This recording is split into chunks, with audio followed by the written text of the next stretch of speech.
성탄절이 진짜 10일밖에 안 남았습니다. 오늘이 15일, 이제 25일까지 열하루 정도 남은 거죠. 그리스도께서 인간의 몸을 입고 이 땅에 오신 날을 기념하는 날이 바로 성탄절이죠.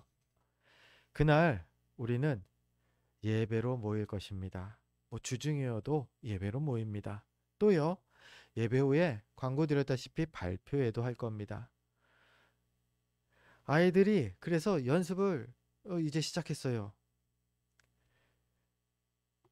예. 뭐 미리 말씀드리면은 재미가 없으니까. 예. 아이들도 발표회를 지난주부터 연습을 시작했는데, 그런데 여러분, 과연 이렇게 발표회 연습만 한다고 해서 성탄의 날을 잘 준비하는 걸까요? 어릴 적에 보면요. 주일학교 아이들이 모든 부서가 막 성탄절에 즈음 되면 그 연습한다고 정신이 없어요. 그것이 전부일까? 성탄절을 준비하는 모두일까? 아니요. 그리스도께서 왜 인간의 몸을 입고 이 땅에 오셔야 했는지, 또 어떻게 오신 이렇게 오신 그리스도가 우리에게 어떤 의미를 갖는지를 알고 맞이하는 성탄절이야말로 진짜 의미 있는 제대로 된 성탄절이겠죠. 그래서 지난 시간부터 우리는 온 세상에 그리스도로 오신 아기 예수님을, 그 예수님이 어떤 사명을 갖고 이 땅에 오셨는지를 우리 함께 하나하나 살펴보고 있습니다. 그리스도로 오셨죠. 그 그리스도라는 단어에는 세 가지 뜻이 있습니다. 첫 번째, 구약시대 때 기름 부어 세워졌던 왕을 의미하고요. 또 선지자, 또 그리스도라고 지칭되고요. 제사장도 그리스도로 지칭되죠. 왕, 선지자, 제사장. 이 세 가지 의미가 함축된 게 바로 그리스도라는 단어입니다. 지난 시간 우리는 왕으로 오신 예수에 대해서 그래서 살펴보았습니다. 그리고 오늘은요, 두 번째, 선지자로 오신 예수님의 의미를 함께 살펴보려고 합니다. 구약시대 때의 그 직분이죠. 선지자. 선지자. 어떤 일을 하는 사람이었을까요? 사람들은 이렇게 오해합니다. 선지자. 미래를 예언하는 사람. 사주, 사람들의 그 인생이 어떨지 막 사주 봐주는 사람. 마치 점장이처럼 선지자를 생각한다라는 겁니다. 성경에도 그렇게 생각했던 인물이 나옵니다. 바로 사울입니다. 사울왕.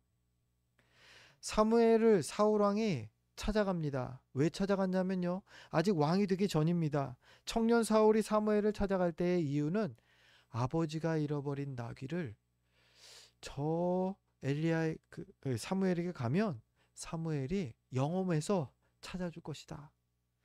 하인이 그렇게 제안을 하거든요. 그래서 갔더니 진짜 찾아줬습니다. 여러분, 그러면은 선지자라는 그 직책은 뭐 미래를 예언하고 뭐 사람들의 그 인생 문제를 해결해주고 그런 점쟁이 같은 일을 하는 걸까요? 아닙니다. 이것은요, 결과만 보고 선지자를 오해한 것이죠. 분명 앞서도 말씀드렸죠. 사울이 잃어버렸던 나귀를 사무엘이 선지자가 찾아준 거 맞습니다. 미래를 예언하는 선지자들 또한 있었습니다. 그런데 중요한 것은요, 이건 결과적인 거고요. 선지자는 하나님의 말씀을 전하는 사람이 선지자입니다. 다른 표현으로요, 메신저라는 단어를 좀 사용해 봤습니다. 메신저. 뭐죠? 전달자라는 뜻이에요. 전해주는 사람. 즉, 하나님의 말씀을 먼저 듣고 그것을 전하는 역할이 바로 선지자라는 겁니다. 구약에 나오는 선지자들이 다 그랬던 겁니다. 사무엘이 그랬고, 엘리야가 그랬고, 예레미야, 이사야, 뭐 나움, 하박국, 뭐 모든 선지자들이 똑같습니다. 미래를 예언하는 거라고요? 그것이 자신이 예견하는 게 아니라 하나님의 하신 말씀을 듣고 그 말씀을 지금 그때 전한 것이었죠. 마치 이런 겁니다. 요즘 시대에 대변인이 있죠. 뭐 각 당마다 정당마다 대변인이 있습니다. 이 대변인이 하는 게 뭐예요? 당의 그 당론이나 그 뭐 당의 방향을 공포하는 거죠. 전하는 거죠. 그 대변인이 전할 때에 자기 얘기를 하던가요? 내 생각에는 이렇습니다. 아니요, 절대 그런 말을 안 합니다. 대변인은 그 자기 뜻이 아니라 그 당의 의지를 대신 전하는 거죠. 토시 하나 안 틀리게 그 전하는 게 좋은 대변인인 것이겠죠. 선지자가 마찬가지예요. 이런 하나님의 대변인이 바로 선지자라는 겁니다. 요나 또한 우리가 예를 들어서 살펴볼 수 있겠죠. 선지자 요나 어떤 인물입니까? 요나는요, 아수르의 수도 니느웨 성으로 하나님께 보냄받은 인물입니다. 너 저 니느웨 성에 가서 지금 그들을 회개시켜라, 하나님이 명령하시죠. 그런데 요나가 참 그걸 싫어합니다. 왜요? 지금 그 당시에 아수르라는 나라는 이스라엘을 괴롭힌, 북이스라엘을 결국에는 멸망시키는 나라였죠. 그 시대가 그 멸망시키는 시대인지 정확히는 뭐 말씀드리기는 애매하지만, 어찌됐든지 이스라엘을 많이 침략하고 이스라엘을 괴롭히던 시절은 분명하다라는 겁니다. 그때의 요나 선지자를 하나님께서 아수르의 수도 니느웨에 보내는 겁니다. 요나 심정에는 어떻겠습니까? 이스라엘을 향하여서는 괜찮은데 저 원수의 민족, 원수의 나라에 나를 선지자로, 되게 불편했을 거예요. 그것도 멸망을 선포하는 게 아니라 그들을 가서 전하면 그들이 회개할 거를 미리 짐작했다라는 거예요. 그래서 어떻게 합니까? 니느웨로 가라고 하시는 하나님의 말씀에 정반대편 다시스를 향해서 배를 타고 도망가죠. 어찌됐든지 우여곡절 끝에 요나는 니느웨로 가고요. 니느웨에서 하나님 말씀을 전합니다. 그리고 그 하나님의 말씀을 전했을 때 니느웨 성이, 온 성이 회개합니다. 왕에서부터 가축에 이르기까지. 그래서 하나님의 심판을 면하게 되죠. 그때 요나가 불평을 합니다. 왜 불평을 했습니까? 내가 니느웨에 가서 하고 싶은 말은, 너네는 정말로 나쁜 민족이다. 너네는 저주받을 것이다. 오늘 당장 너네는 멸망해야 할 것이다. 이런 아주 싫은 말, 원수의 민족에게 하고 싶은 말이 있었는데 그 말은 하나도 하지 못하고, 그 하고 싶은 행동이 있었는데 하지 못하고 반대되는 하나님의 말씀만 그대로 전해야 했기 때문에 불평한 것이죠. 다시 결론을 말씀드리면요, 앞서 말씀드렸다시피 대변인, 선지자는요, 하나님의 말씀만 전하는 이가 선지자라는 것입니다. 요나처럼 니느웨 성에 향하여서 회개의 말을 전해야 할 때, 책망의 말을 전해야 하는 그 때도 있고요. 또 이사야 선지자의 경우는 아기 예수가 탄생할 것을 예언하는 말씀을 전합니다. 미래를 예언하는 진짜 예언자 같은 그러한 말을 전하는 그러한 사명을 받기도 합니다. 또 선지자는요, 지혜의 말을 또한 백성들에게 전하기도 합니다. 예레미야 선지자가 그랬지요. 예레미야 선지자 때는 남유다가 이제 바벨론에 멸망하기 직전이었습니다. 그때 예레미야 선지자가 하는 말은 바벨론에 항복해야 한다. 바벨론에 순종해야 한다. 바벨론하고 친하게 지내야 된다. 애굽하고 멀리해라. 이 얘기를 했다는 거예요. 그 시대의 왕 시드기야는 그 예레미야와는 정반대의 정책을 핍니다. 이스라엘의 유일한 구원은 애굽에 있다. 바벨론이 신흥 강국으로 자라고 있었지만 애굽은 오래된 전통적인 강대국이었어요. 그래서 애굽을 의지해서 바벨론을 물리치는 거, 그 방법이 최선이다. 그래서 애굽하고 아주 친한 정책을 펴니다. 그런데 하나님의 계시를 받은 예레미야는 뭐라고요? 바벨론하고 친하게 지내야 되고 애굽을 이제 멀리해야 한다라는 거였죠. 예레미야의 얘기가 아닙니다. 예레미야가 정책을 연구하고 뭐 이 세 국제 정세를 파악해서 얘기하는 게 아니라 하나님의 말씀을 전했다라는 겁니다. 그래서 예레미야는 선지자지 정치인이 아니었다라는 겁니다. 반대로요. 하나님의 말씀이 아니라 자기가 분석해서 정치 뭐 여기에 참여하는 목사, 그는 이미 목사가 아니라 정치인인 것이죠. 하나님의 선지자가 아니라 정치인인 것이죠. 선지자는요, 하나님의 말씀을 어떤 말씀이든 전하는 이들입니다. 또 선지자들은요, 하나님께서 엄청난 능력을 보여주시기도 합니다. 엘리야가 그랬죠. 갈멜산에서 850명 대 1로 이 대결을 했을 때에 엘리야가 한 명이 이기죠. 하나님께서 불로써 응답하시는 큰 기적을 일으키시기도 하고요. 엘리야가 기도했을 때 2년 반 동안 비가 안 오기도 하고요. 또 엘리야가 기도했을 때 그렇게 안 오던 비가 순간 내리기 시작합니다.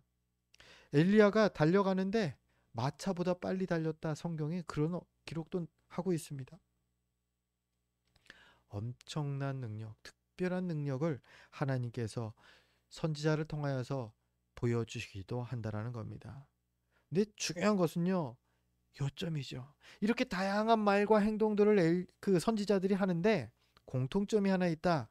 앞서부터 계속 말씀드렸다시피 그 공통점은 하나님께서 주신 것으로 한다. 하나님께서 주신 말, 하나님께서 주신 그 행동의 그 명령대로 행동하는 것이었죠. 주신 능력을 가지고 주신 말씀을 전했다라는 것입니다. 이게 선지자입니다. 그리고 예수가 그리스도시다 라는 말에는 아기 예수님이 이런 선지자로 하나님의 말씀을 전하는 자로 이 땅에 오셨다라는 고백이 담겨 있는 것입니다. 그리고 선지자로서 예수님은 정말 하나님 말씀만 전하셨죠. 예수님께서 기도하실 때에 이러한 기도를 하셨다. 성경은 기록합니다. 요한복음 17장 8절인데요. 주보를 보면서 우리 같이 읽겠습니다. 함께 읽습니다. 나는 아버지께서 내게 주신 말씀들을 그들에게 주었사오며. 아멘. 예수님께서 하신 말씀이 무엇이냐? 예수님께서 분명하게 본인 입술로 증거하기를 하나님께서 내게 주신 말씀을 증거한 거다. 그런데 어떻습니까? 유대 지도자들이 많이 반발했죠. 예수님이 하시는 말씀에 이런 것에 딴지 걸고 저런 것에 반발하고 막 담합하고 그랬습니다. 그것에 대해서 예수님은 뭐라고 말씀하셨냐면요. 그들이 예수님의 말씀을 듣지 않는 것에 대해서 그들이 나를 거부하는 게 아니라 하나님을 거부하는 것이다 라고까지 말씀하십니다. 왜요? 아버지께서 내게 주신 말씀을 전한 것뿐이다. 이 말은 다 아버지께서 하시는 말씀이다. 그런데 유대인들은 너가 한 말 아니냐라고 하면서 반발했던 것이죠. 그럼 예수님께서 무엇을 전하셨을까요? 오늘 본문 50절인데요.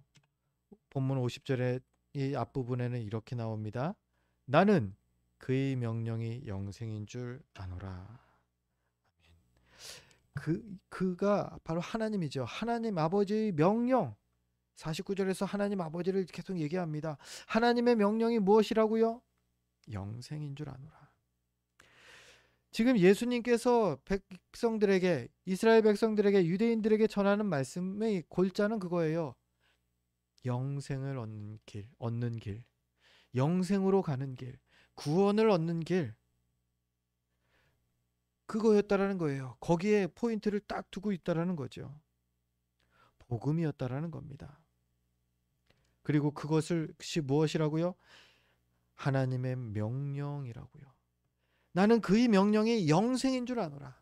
하나님께서 내게 그 전하라고 하신 명령의 말씀이 있는데 그 말씀, 명령이 바로 영생을 얻는 길, 영생이다. 나는 그렇게 분명히 확신한다. 예수님께서는 하나님의 말씀만 전하셨고요. 그 말씀의 골자는 바로 영원한 생명, 구원을 얻는 길이었다라는 겁니다.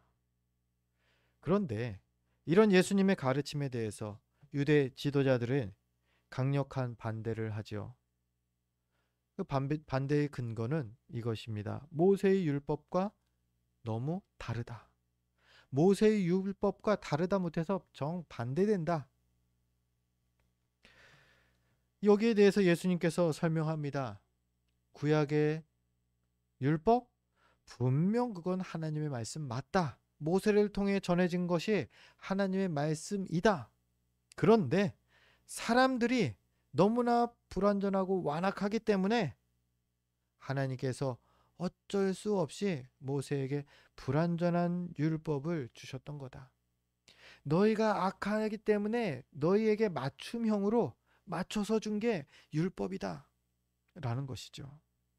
그리고 그렇게 있다가 이제 이 땅에 오신 예수님께서 이 불완전했던 율법을 하나님 나라의 완전한 법으로 바꿔서 지금 전하고 계신다. 라고 설명하시죠. 마태복음 5장 17절에 예수님께서 이 말씀을 하시는 내용이죠. 우리 주보를 보면서 읽으면서 확인하겠습니다. 마태복음 5장 17절 함께 읽습니다. 내가 율법이나 선지자를 폐하러 온 줄로 생각하지 말라. 폐하러 온 것이 아니요 완전하게 하려 함이라. 아멘. 절대 하나님 구약 성경을 폐하는 것이 예수님의 그 의도가 아니라는 거예요. 예수님의 가르침이 구약과 다르다라는 것은 그 구약의 불완전함을 완성시킨 말씀으로 전하고 계신 것이기 때문이었다라는 거죠. 마태복음 5장 17절에 예수님은 이 사실을 증거하고 있는 것이죠. 그런데요, 예수님께서는 그냥 선지자가 아니라 완전한 선지자라는 사실을 우리가 또 생각해 볼 수가 있습니다. 어떻게요? 예수님 자신이 하나님이시잖아요.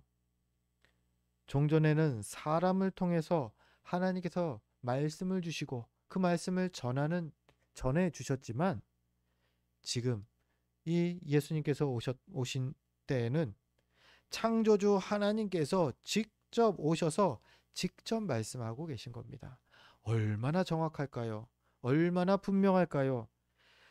오류가 전혀 없으시죠. 그게 바로 예수님께서 우리에게 전하신 복음이라는 겁니다. 구원받는 길, 영생 얻는 길 어떻게 해요?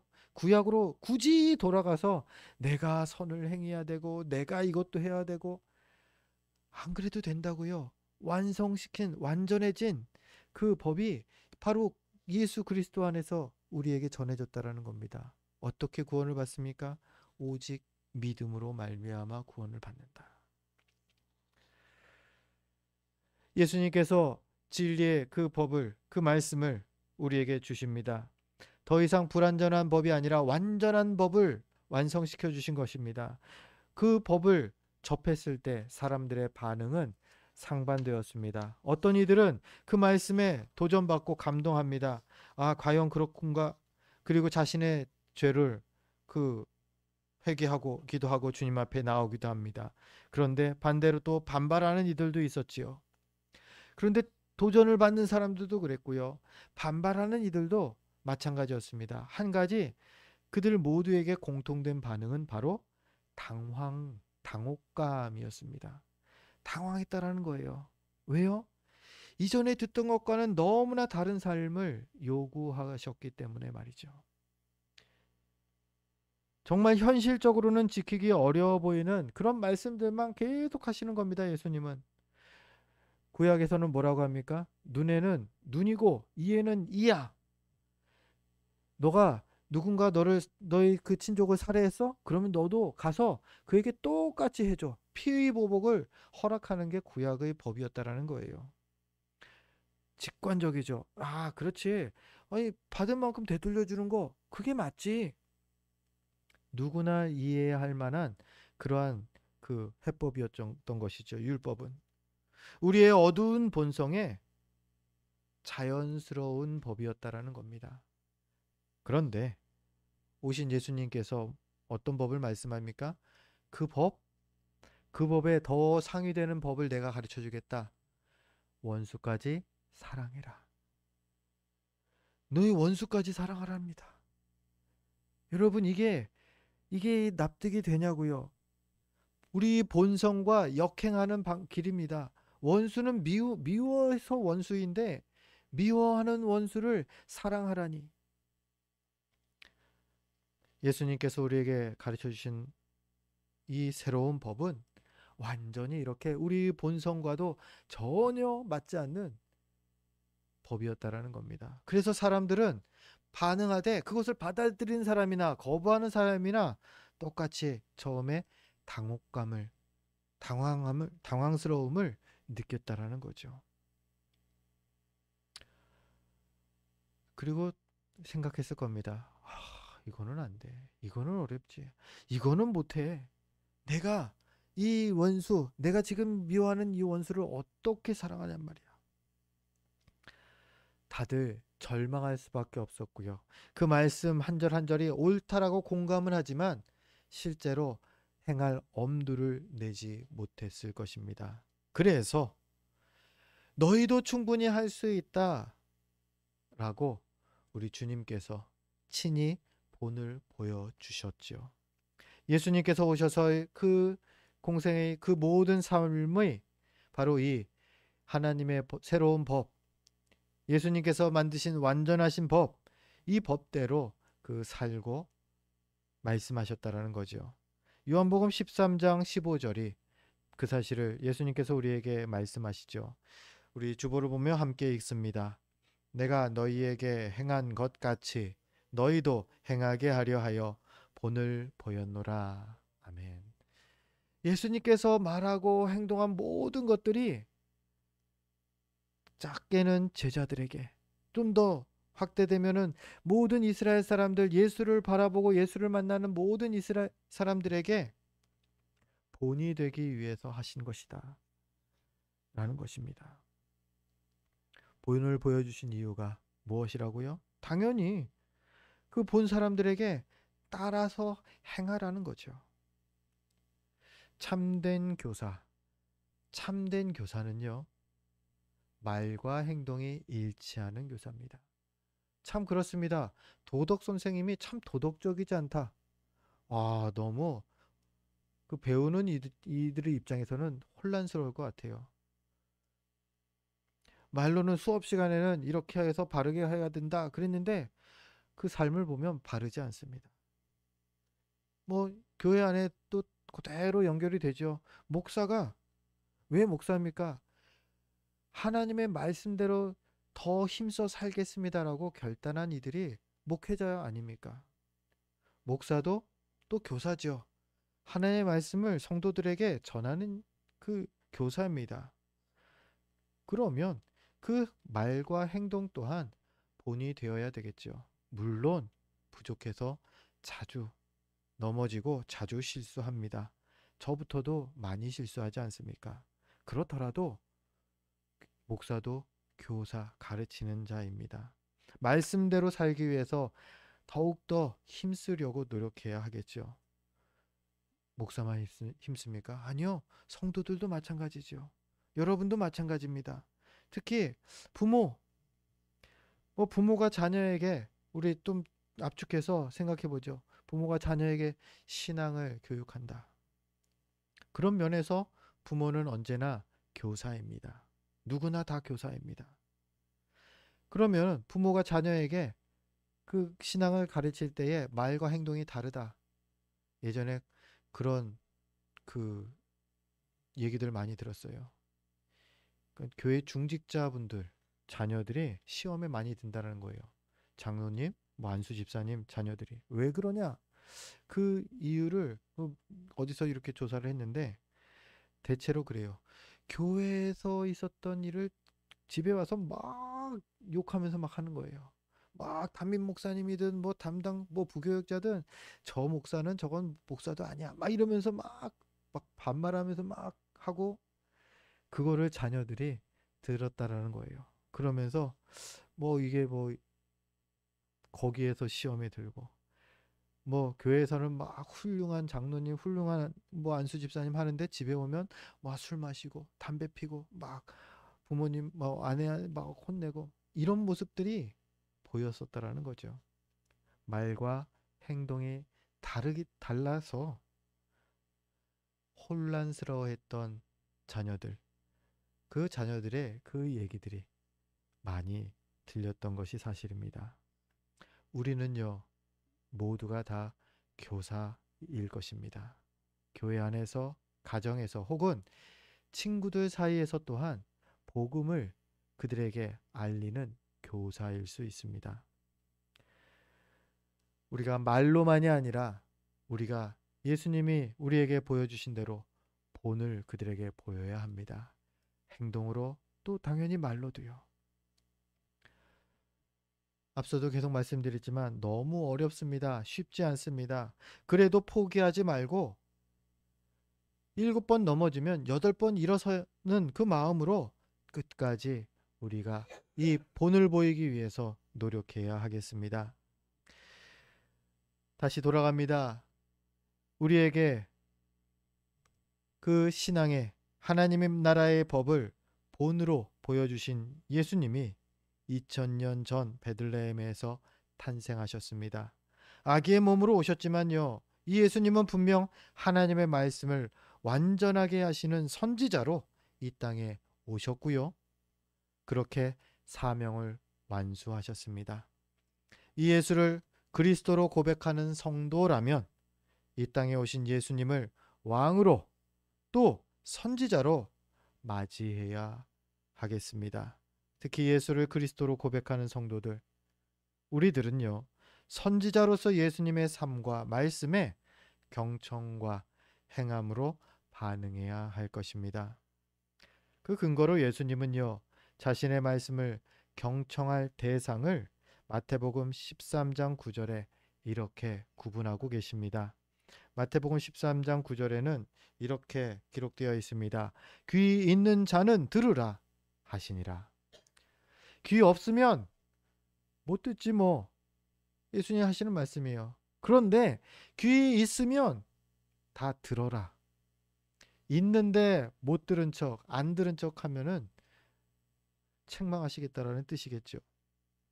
무슨 얘기, 누가 귀 있는 자입니까? 영적인 귀를 말하는 것이겠죠. 바로 믿음의 성도들, 우리들을 말씀하시는 겁니다.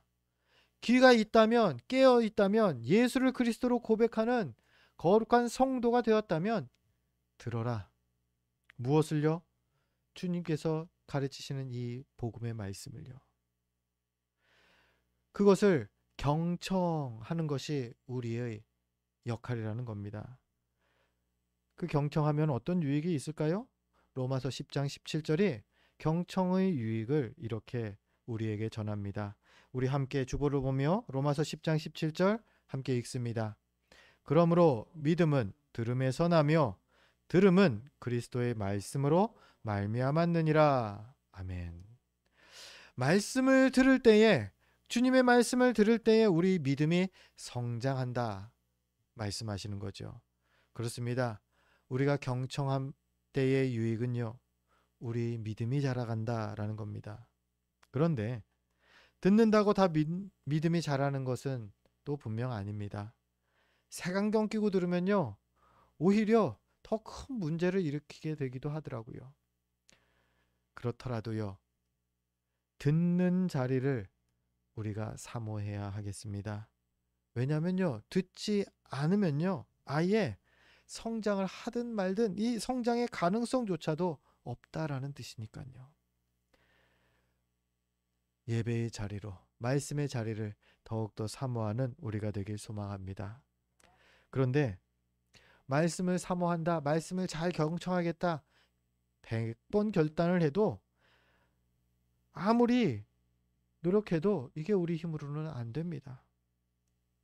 세상 가장 이기기 힘든 게 뭐라고 합니까? 눈꺼풀이라고 하죠. 이 세상 뭐든지 뭐 노력하면 이길 수 있겠는데 눈꺼풀은 뭐 3일 4일 잠을 안 잔 사람은 이게 못 이겨요.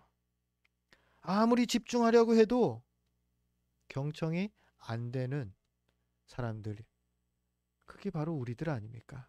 저도 포함됩니다. 그래서 하나님은 말씀하시죠. 성령의 도우심이 필요한 일이라고요. 우리 힘으로 하는 게 아니라 성령께서 도우실 때에 우리가 주님의 말씀을 경청할 수 있고 깨어 있을 수 있다라는 겁니다. 요한복음 14장 26절이 그 성령의 도우심을 말씀합니다. 우리 함께 읽습니다. 보혜사 곧 아버지께서 내 이름으로 보내실 성령, 그가 너희에게 모든 것을 가르치고 그가 너희에게 말한 모든 것을 생각나게 하리라. 아멘. 말씀을 듣고 깨닫는 거, 그건 전적으로 성령께서 우리 안에서 역사하실 때 바로 성령의 은혜라는 겁니다. 그래서 우리는요, 성도는요, 귀 있는 자들은요, 항상 성령의 도우심을 구하며 기도해야 합니다. 그런데 여기까지 잘 경청하기만 하면 끝나는 게 아니라는 걸 우리가 알아야 됩니다. 듣고 깨달았으면요, 행동해야죠. 야고보서 2장 26절입니다. 영혼이 없는 몸이 죽은 것 같이 행함이 없는 믿음은 죽은 것이니라. 교회를 교회답지 못하게 하는 한 가지가 바로 이것입니다. 말은 근사합니다. 말은 거룩합니다. 말은 정말 이미 민주주의를 초월했어요. 사랑이 가득 넘치는 말만 합니다. 그런데 행동이 다릅니다.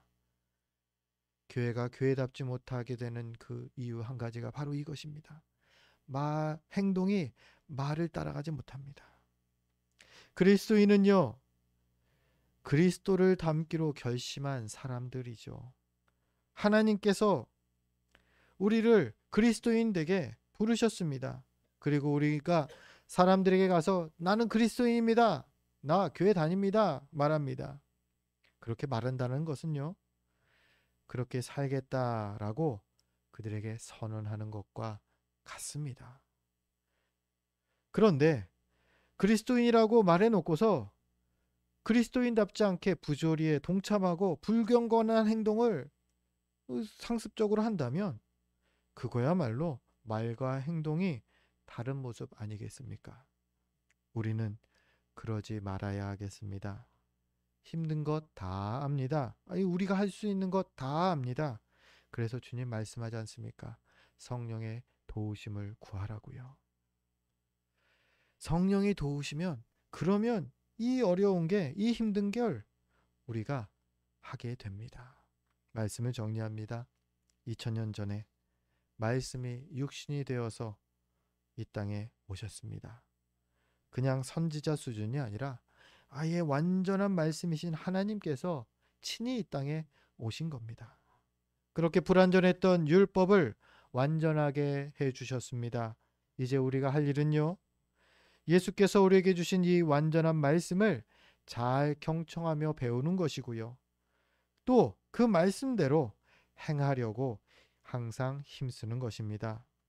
바라기는 이렇게 경청과 행함으로 이제 곧 오는 성탄의 날을 기다리면서 이 땅에 오신 그리스도를 높여드리는 거룩한 성도들 되시기를 주의 이름으로 축원드립니다. 기도하겠습니다.